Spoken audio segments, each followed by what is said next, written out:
Okay. So welcome to innovative minds. मी innovative माइंड्सचा संस्थापक डॉक्टर हितेश वाणी. सो मी इंटरनॅशनली सर्टिफाईड करिअर ॲनालिस्ट आहे आणि करिअर ॲसेसमेंटला वेगवेगळ्या टूल्स टेक्निक आपण यूज करतो. त्यानंतर काउन्सलिंग सेशन्स होतात आणि काउन्सलिंगमधनं जर काही रेमेडियल सोल्युशन्स निघाले तर त्या थ्रू आपण कॉग्नेटिव्ह बिहेवियरल थेरपी किंवा मग NLP neuro linguistic programming, pineal gland activation और brain engineering workshop, brain enrichment workshop असे मल्टिपल वर्कशॉप कंडक्ट करून ब्रेनला बॅलन्स करण्याचा प्रयत्न करतो. सो दॅट ब्रेन बॅलन्स झाला की डिसिजन मेकिंग आणि या सगळ्या ॲक्टिव्हिटी इम्प्रूव्ह होतात. सो लकीली आपण जो रिपोर्ट काढला तो बॅलन्स ब्रेनचा रिपोर्ट आहे. सो त्या सगळ्या गोष्टींची त्या ॲडिशनल एक्सपेन्सेसची आज आपल्याला काही आवश्यकता नाही आहे. सो बियॉन्ड दॅट आपण जे आयरिस टेक्नॉलॉजी, जी अमेरिकन रिसर्च सेंटर कॅलिफोर्नियाची टेक्नॉलॉजी आहे त्याला युटिलाइज करून आपण करिअर ॲसेसमेंट केलं आणि करिअर ॲसेसमेंट झाल्यानंतर करिअर ॲसेसमेंटची प्रोसेस, त्यानंतर आपण जे आता काउन्सलिंग डिस्कशन केलं गेलं 1-1.5 तासात, त्या काउन्सलिंगची प्रोसेस आणि तुम्हाला त्यातनं जे काय व्हॅल्यूज मिळाल्या, इनपुट्स मिळाले त्याविषयी ओपन शेअरिंग तुमच्याकडनं एक्सपेक्टेड आहे.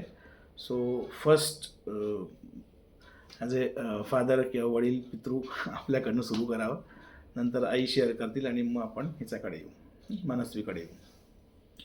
धन्यवाद सर. पहिल्यांदा आम्ही इथे पोहोचलो तर ते एका खूप चांगल्या व्यक्तीच्या सजेशनवरून आम्ही इथे आलो, श्री जयेशभाई शहा. आणि इथे आल्यानंतर खऱ्या अर्थाने जाणवलं की त्यांनी इथे आम्हाला का पाठवलं. पहिले तर आम्ही खूप धन्यवाद देतो डॉक्टर वाणी सरांना. त्यांनी ज्या पद्धतीने करिअर गायडन्स केलं, आयरिस टेक्नॉलॉजीने सर्व काही रिपोर्ट्स दिले, तर खूप छान वाटलं. म्हणजे तिचं सर्व ब्रेनचं न्यूरॉन डिस्ट्रीब्युशन सांगितलं आणि करिअरचा पण योग्य रोडमॅप सांगितला. कदाचित जर आम्ही इथे 4-5 वर्ष पहिले आलो असतो तर कदाचित आज आमच्या मुलीचं करिअर अजून नेक्स्ट लेवलला राहिलं असतं. तर मी सर्व पॅरेंट्सना हीच विनंती करेन की आपण नाही तिथे खूप खर्च करतो, पण अशा महत्त्वाच्या ठिकाणीच आपण विचार करतो. तर असं न करता सायंटिफिक वेने आपल्या पाल्याचं करिअर आपण निवडलं पाहिजे, हेच मी सर्वांना सांगेन. परत एकदा खूप खूप धन्यवाद सर तुमचे. We are very happy to come here. Okay, thank you sir. Yes madam. आम्ही इथे आलो, आम्हाला असं वाटलं होतं की काही वेगळ्या पद्धतीचं सांगतील, की नवीन काहीतरी वेगळं सांगतील, की जे आम्हाला अफोर्डेबल म्हणा किंवा ते आम्हाला पटणार नाही. पण जेव्हा आम्ही इथे आलो, ज्या गोष्टी आम्ही ऐकल्या त्याच्यानुसार आम्ही जे आता आधीपासून जो विचार केला होता की तिच्यासाठी आम्हाला कॉमर्स घ्यावं आणि त्याच्या थ्रू आम्हाला काय करायचं, तिचं काय केलं पाहिजे, जो मार्ग तुम्ही दाखवला तो आम्हाला खूप आनंददायी ठरला तो. कारण आम्ही जे विचार करत होतो तेच तिच्या रिपोर्टमध्ये जे आलं तर ते आम्हाला खूप छान वाटतंय की जे आम्ही विचार करत होतो तेच तिच्या पुढच्या भविष्यासाठी. थोडक्यात मी एकच सांगेल की इथे आल्यानंतर आमच्या मनातला संभ्रम सर तुम्ही दूर केला. Very good. म्हणजे आम्ही आत्तापर्यंत ज्या संभ्रमित अवस्थेमध्ये होतो की आमच्या मुलीचं पुढचं करिअर डिझाईन प्रॉपर होईल का नाही, कुठे आम्ही चुकू का, तर आता तसं काही भीती आमच्या मनात राहिली नाही. आम्ही योग्य ठिकाणी आलो आहोत आणि सर्वांनी यावं असं मला वाटतं. Very good. Thank you sir. Thank you. Yes Manasvi. Thank you so much sir, माझी एकदम छान काउन्सिलिंग केल्याबद्दल. आणि मी तुम्हाला थँक्यू का म्हणते, कारण मी माझ्या याच्या म्हणजे फ्युचरसाठी खूप म्हणजे कन्सर्न होती, की खूप कन्फ्युजन्स पण होते. पण इकडे आल्यानंतर माझं सगळं क्लिअर झालं आहे. आता मी करेक्ट पाथवर आहे असं मला वाटतंय. आणि thank you so much sir. Okay. मला स्पेसिफिक तुला मनस्वी विचारावं असं वाटतं ॲज अ स्टुडंट की तुझ्या वयातले जे मुलं असतात जे आता मे बी 10thला असतील, 11thला असतील, 12thला असतील, तर ते कशा टाईपचे मानसिक परिस्थिती आज फेस करतायत आणि अशा आपलं जे सायंटिफिक बेस्ड करिअर ॲसेसमेंट किंवा काउन्सलिंग करून जे इनपुट तुला मिळालं तर ते त्या तशा मुलांना किती व्हॅल्यू ॲडिशन देऊ शकतं किंवा त्यांचं जे काय आज कन्सर्न्स आहेत, प्रॉब्लेम्स आहेत की जे फेस करतायत त्याला हे किती युटिलाइज होऊ शकतं, इफेक्टिव्ह होऊ शकतं. जस्ट कॉमन जनरल क्वेश्चन यावर तू काय हायलाईट टाकशील? हे म्हणजे जे पण स्टुडंट्स आहेत जे आत्ता 9th-10thला आहे किंवा ज्यांनी 10th क्लिअर केली आहे, ते एक म्हणजे खूप जास्त कन्फ्युजन्समध्ये असतात की आपण काय करायचं.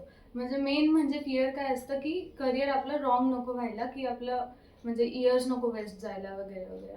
तर मग हे सगळं क्लिअर होतं इकडे येऊन, तर खूप म्हणजे इम्पॉर्टंट आहे कन्सर्न. Very good.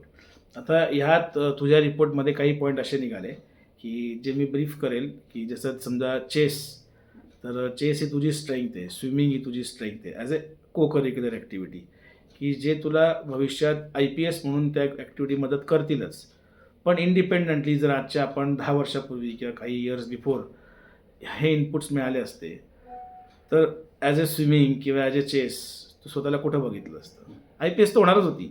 सो एक चेस नॅशनल लेवलचा चॅम्पियन IPS होऊ शकत नाही असं नाही आहे. सो तू कुठं बघते स्वतःला? मी म्हणजे खरंच मी तेव्हा करायला पाहिजे होतं हे, पण मग आता करेल. आता करेल. सो या एक्सपिरियन्सवरनं what message you want to give to students की जे अर्ली एजला किड्स आहेत, 3rd स्टँडर्ड 4th स्टँडर्डला असतील, त्या मुलांना तुला काय मेसेज द्यावा असं तुझ्या वाटतं? लहान बहिणीचं सांग की आम्ही तिचं पहिले तो मला एक छोटी बहीण आहे 7th 8th स्टँडर्डची.